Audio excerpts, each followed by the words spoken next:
Our next guest protects new and innovative ideas. They're showing 3D-ready TV technology here at IFA. He's the chairman of Sisvel US and director of licensing for the company, Giustino de Sanctis. Did I say that almost correctly? You sure did. Okay. How are you, sir? I'm good, Dave. Good to see you. It's a pleasure to have you with us as well. A lot of attention that you guys are getting, and of course, some of what you're working on, very important to the industry. So tell us a little bit about Sisvel and what you're doing. Sure. So Sisvel, we are a patent licensing company. What's a patent licensing company? It's a company that basically helps technology to license their inventions, their patents. So what we do is that we help those patent owners to license these inventions to companies out there that want to use them. So you're basically lawyers, or is it kind of... Not exactly. We're a little bit of everything. I mean, we're lawyers, we're technical people, we have salespeople, engineering, and what we do is that often we help standardized technologies. So if there is a standardized technologies, we help to pull together all the patent owners' their own patents on this. So to make a one-stop shop opportunity for a company who wants to manufacture the product to acquire the license. Well, that's important in, I think, a lot of ways, certainly for us as consumers, to know that folks like you are actually helping to get the best of everything together and say, let's establish some better standards on whatever it is we might be doing. But certainly for the companies, too, so that everybody's not retooling designs all the time and trying to get caught up. But here we go with some standards. Sure. Here's appropriate patents. And, of course, you're talking about patents that are available worldwide, no doubt. Most often it's worldwide patents. Sometimes the technology are limited to a specific area. Yeah. For example, I know DVB-T is a broadcasting technology used in Europe, and we pulled that in Europe. We pulled CDMA 2000, which is a cell phone technology in the United States.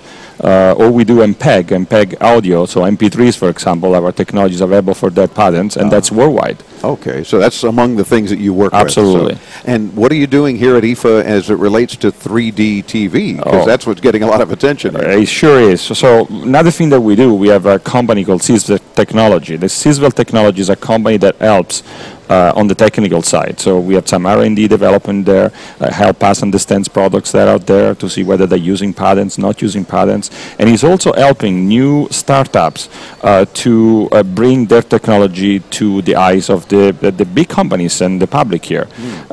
In this specific case, this company, 3D Switch, came up with a brilliant idea to help consumer better enjoy 3D contents.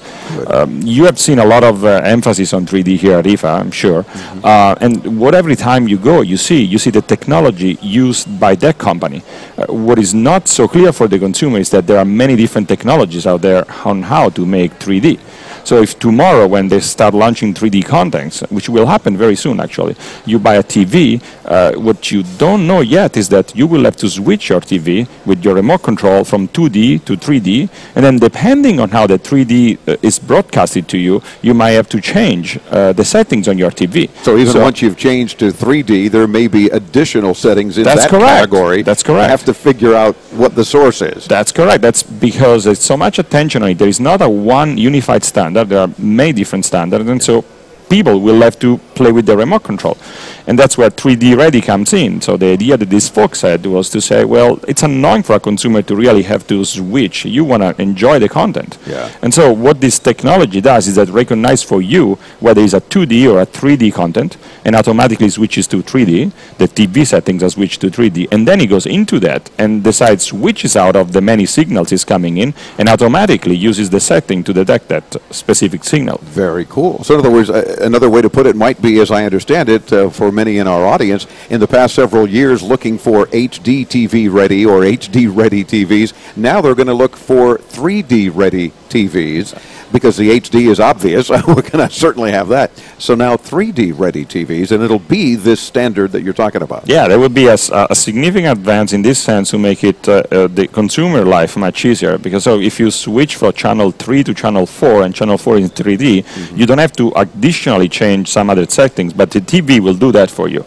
making much easier for the consumer to work. And that's why we're excited when we met this company. Sure. And we're helping them to bring the technology to full fruition. We're showing already in our show how it works, and that's how it works. Are you getting much response from other manufacturers here at the show in Berlin to say, well, you know what, we like this standard, let's work toward that? We are getting interest from the consumers and manufacturers. So yes, we had lots of a long queue, a line of people outside our booth to see how it works, and technicians are interested because everything that makes life easier for a consumer, sure, company like. And of course, with our show, it's all about consumers, so we want to know that you're making life easier. Is this particular technology something that will allow them to not have to wear 3D glasses, or does that enter into it? Unfortunately, that's still not the case. You will have to wear 3D glasses. Okay. That's not so exciting for consumers, I know, because I'm a consumer myself, yeah, and that's something that is and not you'd ideal. rather not have to put on those styling glasses. But for now, we still need that for those technologies. But once you have them on, and you start watching it and you get into it, That's true. that goes away. It's something it. that we're not used to it yet, but I think that once we get used to it, it will be fine. Terrific. Well, Giustino, thank you for spending a few minutes with us. We invite our audience to visit your website at sisvel.com. It's SISVEL.com. We'll have a link, of course, for all of our guests' websites, including Giustino, when you visit us at intotomorrow.com. Thanks for joining us. My pleasure. My pleasure. We're back with more as Into Tomorrow continues. I'm Dave Graveline. This, the Advanced Media Network. Don't go away.